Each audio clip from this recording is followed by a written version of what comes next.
오늘 말씀은 마태복음 6장 11절에서 13절 말씀입니다.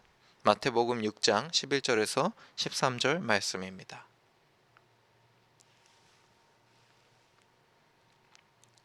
제가 읽겠습니다.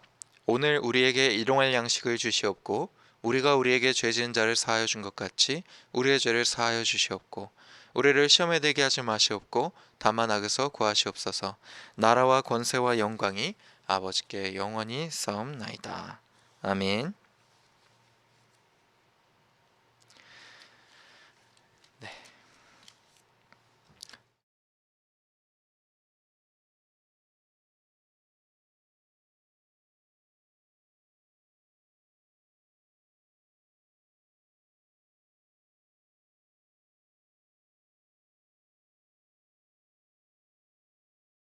하게만 되면은 긴장이 돼가지고 그 책 이름을 까먹고는 맙니다. 그래서 오늘은 예배 동안에 마음속에 꼭 담고 있다가 시작하자마자 여러분께 말씀드렸습니다.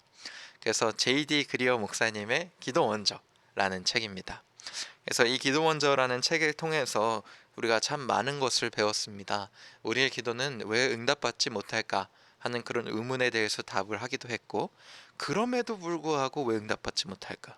그런 질문에도 답했습니다. 우리가 끈질기게 꾸준히 그리고 하나님 앞에 담대하게 구하지 않아서 그렇다 하는 질문 속에서 그래도 왜 안 들어줄까 하는 그 기도의 모습에 하나님이 다른 뜻이 있을 수도 있다.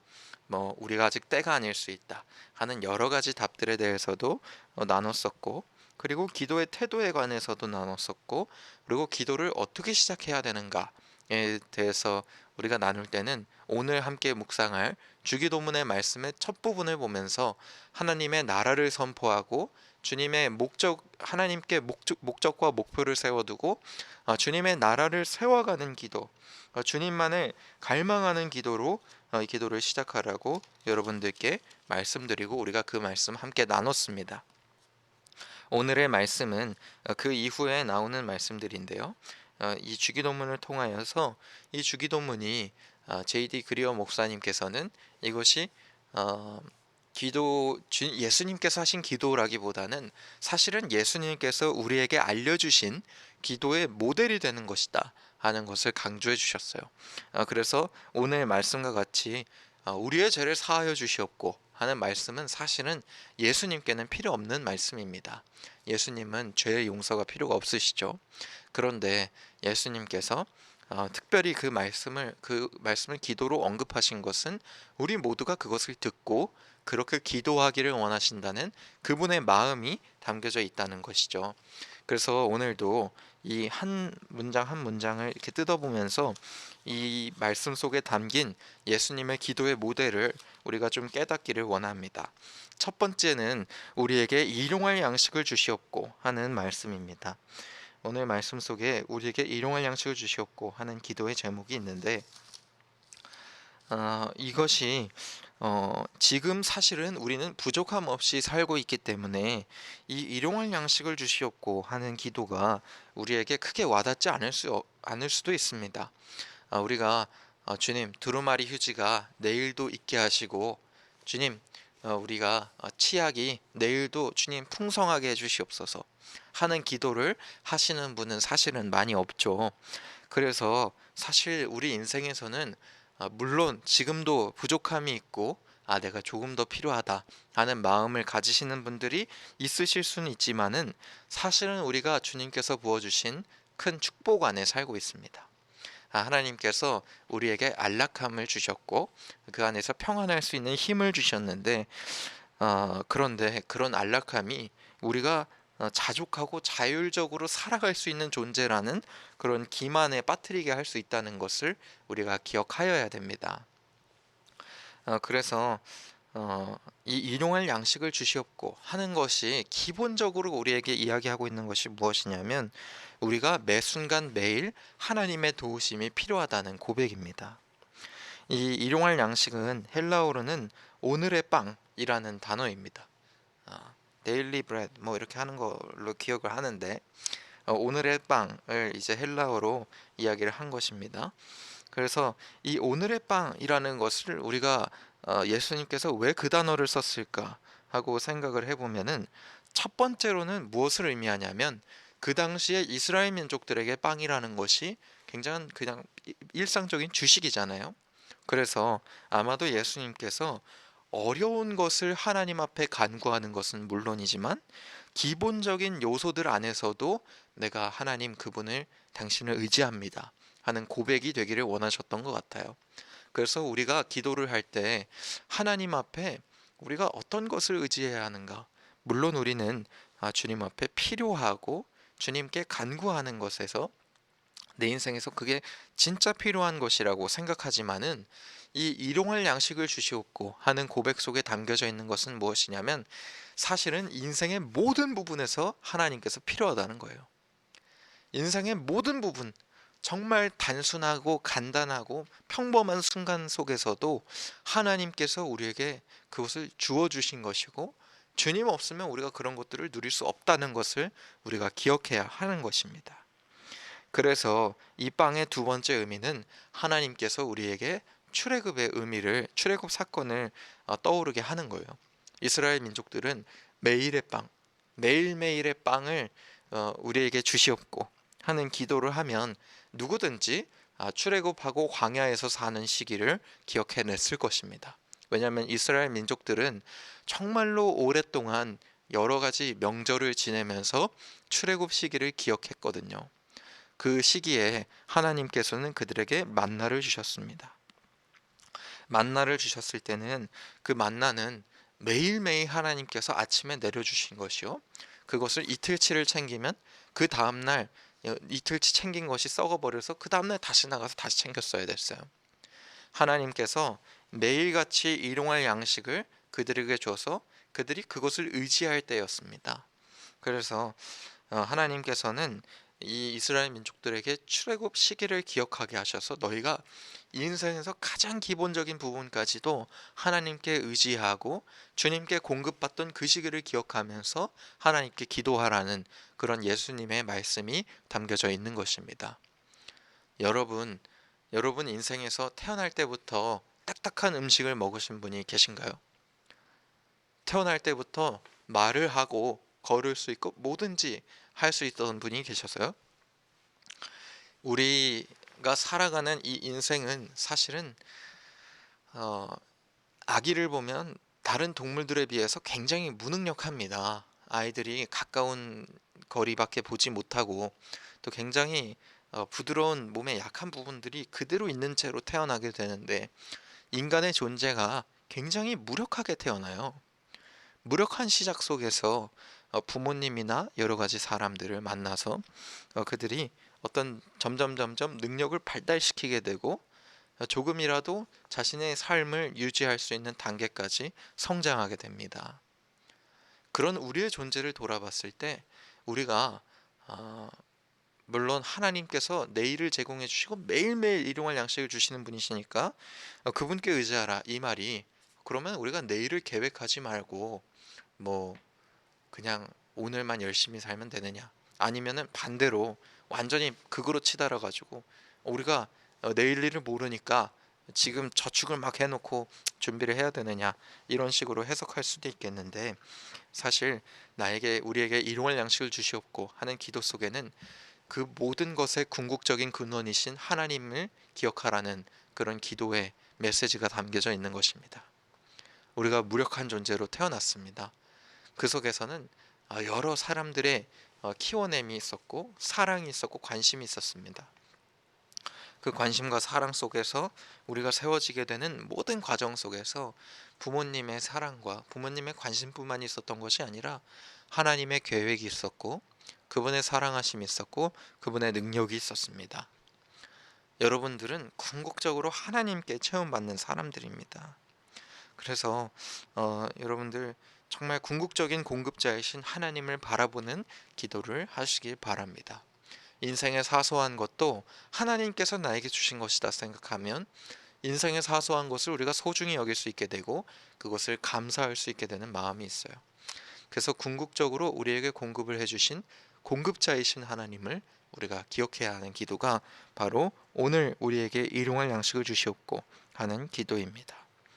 그리고 예수님께서 이 이야기 속에서 우리가 기억하기를 원하시는 게 무엇이 있겠느냐 하고 굳이 이야기를 한다면은, 예수님께서 사실은 이 매일의 빵보다도 더 중요한 것을 말씀하신 적이 있으세요. 사람이 빵으로만 사는 것이 아니요 하나님의 입으로부터 나오는 모든 말씀으로 사는 것이라 하고 이야기하였습니다. 그래서 사람은 사실은 일용할 양식을 하나님 앞에 간구할 때 우리의 육체적인 빵뿐만이 아니라 영적인 주님의 채워주심을 간구하여야 합니다. 그래서 하나님께서는 늘 우리에게 후히 주시는 분이세요. 오늘의 기도가 매일 매일의 빵을 주신다는 그 기도를 통하여서 사소한 것만을 구하는 것이 아니라 사소한 것부터 인생에서 꼭 필요하고 내가 중요하다고 생각하는 것까지도 하나님 앞에 기도할 수 있어야 한다는 것입니다. 그래서 사실은 우리가 기억해야 되는 것이, 우리에게 중요한 것은 하나님께도 중요합니다. 하나님께 중요한 것이 우리에게 중요한 것처럼 반대로 우리가 중요하다고 생각하는 것이 하나님께 중요합니다. 왜 그러냐 하면 하나님께서는 후히 주시는 분이시고 우리를 사랑하는 분이시기 때문입니다. 모든 지각에 뛰어나신 하나님이 평강과 그리스도 예수 안에서 너희의 마음과 생각을 지키시리라. 하나님께서 모든 지각, 모든 방면에서 우리 인생에서 필요한 것을 생각하시고 지켜주시기를 원하세요. 여러분들, 그래서 하나님께 조금 이 작은 것부터 큰 것까지 주님 앞에 기도를 통하여서 간구하고 바라고 의지해야 할 필요가 있는 것입니다. 폴 밀러 목사님이 일상기도라는 책을 썼는데요. 그 책에서 저한테 되게 와닿던 문장이 무엇이냐면, 우리가 기도하는 법을 배우면 덜 바쁜 삶을 얻는 것은 아니지만 덜 바쁜 마음을 얻는다 라고 이야기합니다.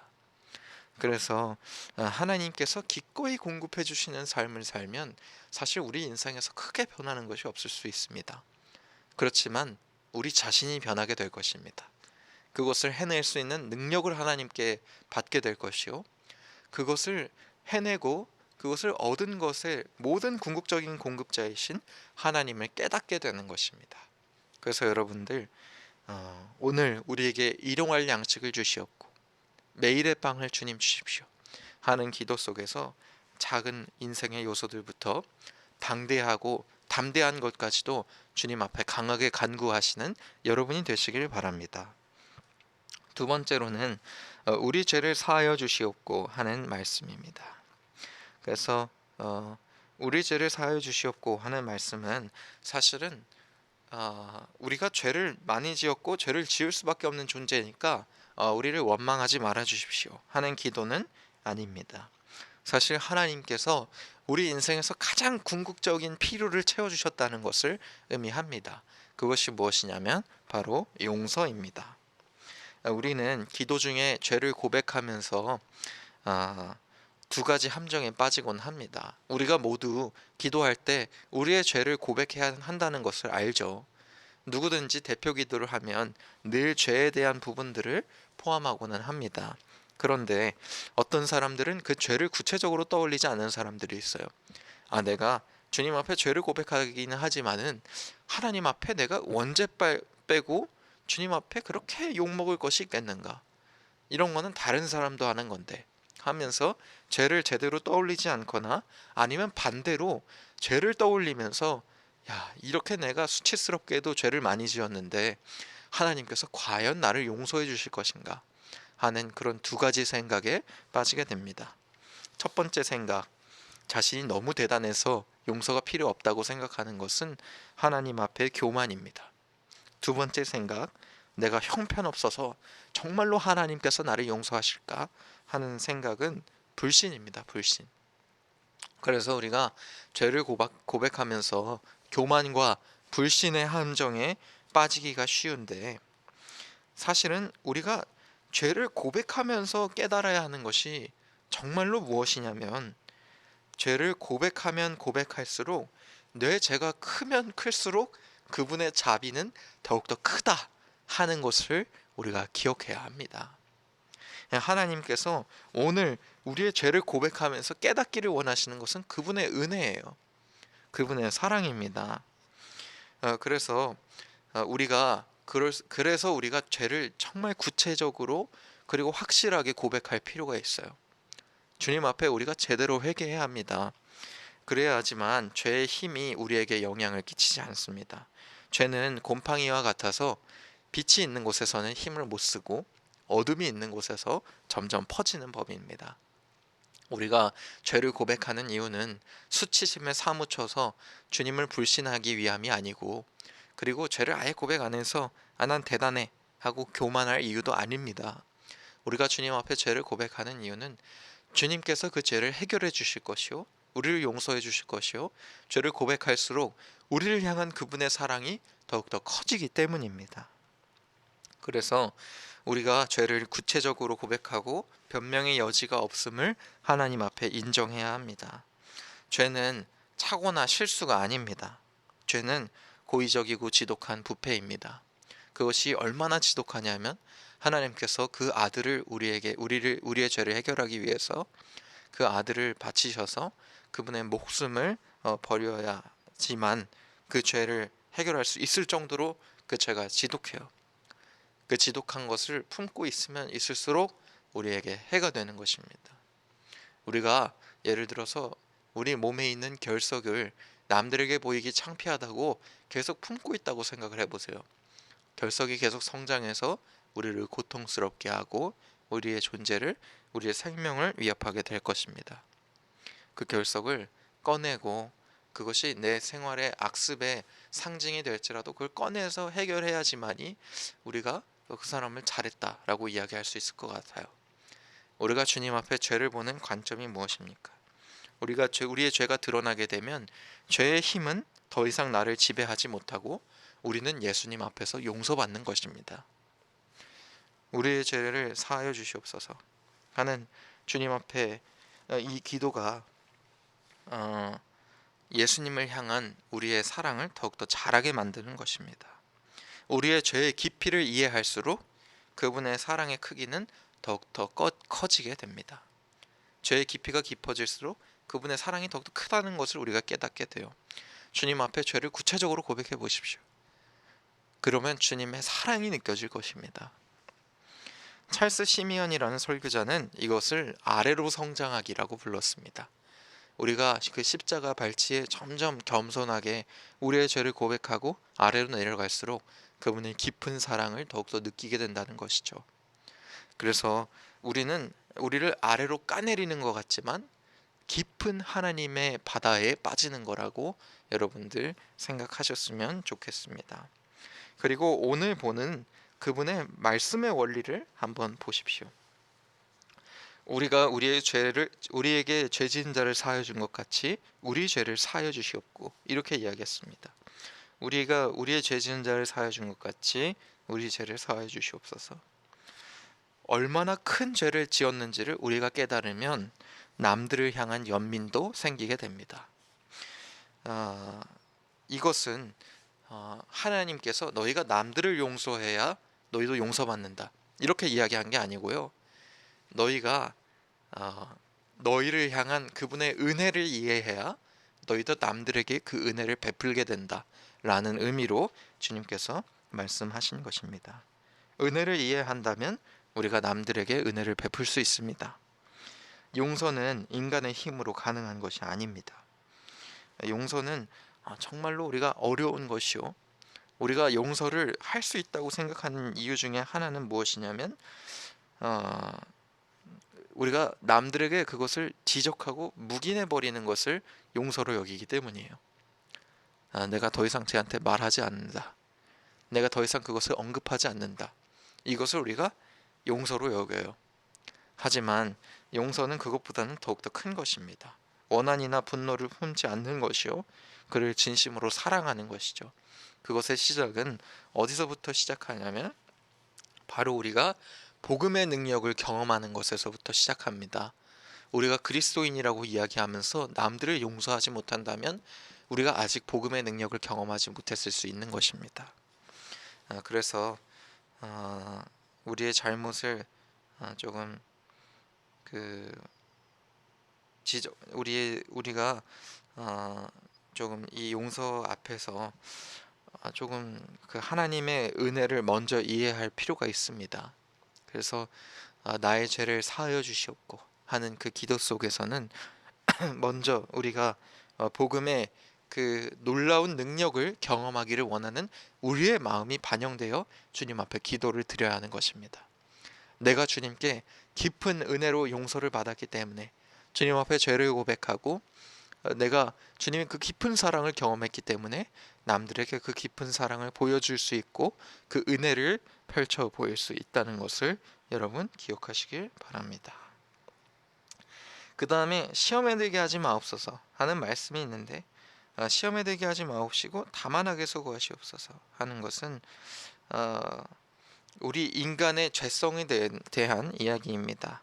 인간은 하나님과 조금이라도 멀어지면 누구든지 그 패악하고 더러운 죄악에 빠지게 됩니다. 그리고 죄와 점점 가까워지게 돼요. 이 존 그리어 목사님, J.D. 그리어 목사님이 이야기하신 것이 무엇이냐면, 자기가 8년 전에 봤던 미국에서 가장 영향력 있는 10명의 목사님들, 그 중에 8명이 없어졌다고 합니다. 네, 자신이 보기에 저 사람은 정말로 하나님 나라를 다시 세울 유명한 목사님입니다. 그 중에 8명이 말도 없이 사라졌다고요. 자기가 5명을 찾아보니까 교회에서 욕심을 부려서 쫓겨나거나 아니면 목회직이 파직당했거나 하면서 각자 그들이 그 다른 부르심이 있어서 가버린 것이 아니라 그냥 하나님께 멀어지거나 주님 잃어버렸다고 해요. 저도 그렇고 그리오 목사님도 그랬는데, 우리가 함께 입학한 저의 신학생들이 모두가 목회자가 되지 않았어요. 아니, 목회자가 되지 않았을 뿐만이 아니라 그리스도인이 아닌 사람들도 굉장히 많아졌습니다. 우리 인간은 마치 자동차 핸들과 같아요. 손으로 잡고 있지 않으면은 그냥 한순간 놓쳐버리면 다른 곳으로 순식간에 빠져버립니다. 그것이 바로 우리 죄의 모습이에요. 그래서 하나님 예수님께서 마지막 말씀을 이것으로 이야기하고 있는 것 같아요. 우리를 시험에 들게 하지 마옵시고 다만 악에서 구하시옵소서. 시험은 우리의 내적인 갈등을 이야기하는 것이고, 악은 우리가 사회에서 만나는 모든 제약된 상황들을 마주하게 되는 것이잖아요. 내적으로 외적으로 마주하게 되는 우리의 타락으로부터 주님께서 구해 주심을 이야기하고 있는 것입니다. 우리의 마음은 연약해서 늘 죄에 빠지기 쉽습니다. 하나님을 간절히 붙드시기 바랍니다. 이 기도에서 우리에게 드러나는 것은 내가 주님께 붙들려야지만이 주님과 멀어지지 않을 수 있다는 사실입니다. 누구든지 하나님과 멀어질 수 있고 누구든지 그 죄성을 가지고 살 수밖에 없습니다. 그래서 여러분들, 이 기도가 오늘 제가 여러 가지 말씀드렸는데, 우리에게 일용할 양식을 주시옵고 정말 작은 것부터 정말 큰 것까지 하나님 앞에 담대하게 구하고 인생의 공급자이신 그분을 찾는 것, 우리의 지은 죄를 사하여 준 것 같이 우리 죄를 사하여 주시옵고, 우리가 하나님 앞에 지은 죄를 고백함으로써, 구체적으로 그리고 변명 없이 고백함으로써 그분의 깊은 사랑을 누릴 뿐만이 아니라 남들에게 내가 이해한 그분의 은혜를 남들에게 은혜로 보이는 것, 그 다음에 세 번째로 우리를 시험에 들게 하지 마시옵고 다만 악에서 구하시옵소서. 우리의 죄성 때문에 우리가 하나님을 떠나서는 결국에는 죄 안에서 살 수밖에 없다는 그 세 가지를 여러분들에게 말씀드렸습니다. 이것은 예수님께서 우리에게 가르쳐 주신 기도입니다. 사실 우리가 예배에서 사도신경을 더 많이 외우지만 우리가 실생활에서 더 많이 기억해야 되는 것은 사실은 이 주기도문인 것 같아요. 이 주기도문을 외울 뿐만이 아니라 이 주기도문을 소화해야 합니다. 여러분들이 이 주기도문 매일 주님 앞에 이런 식으로 순서대로 기도하면서 내가 깨달은 것을 주님 앞에 올려드리고 인생의 주님을 경험하시는 여러분이 되시기를 주님의 이름으로 축원합니다. 이 시간 축도하고 예배 마치도록 하겠습니다. 이제는 우리 구주 예수 그리스도의 은혜와 하나님의 사랑과 성령님의 교제 교통하심이 이제 하나님 안에서 그분을 궁극적인 공급자로 기억하고 또 우리의 죄를 구체적으로 고백하여 그분의 깊은 사랑을 누리고 또 우리의 추악함을 이해하고 온전히 그분에게 붙들리기를 원하는 우리 예본교회 성도들 머리 위에 이제로부터 영원토록 함께 있을지어다. 아멘.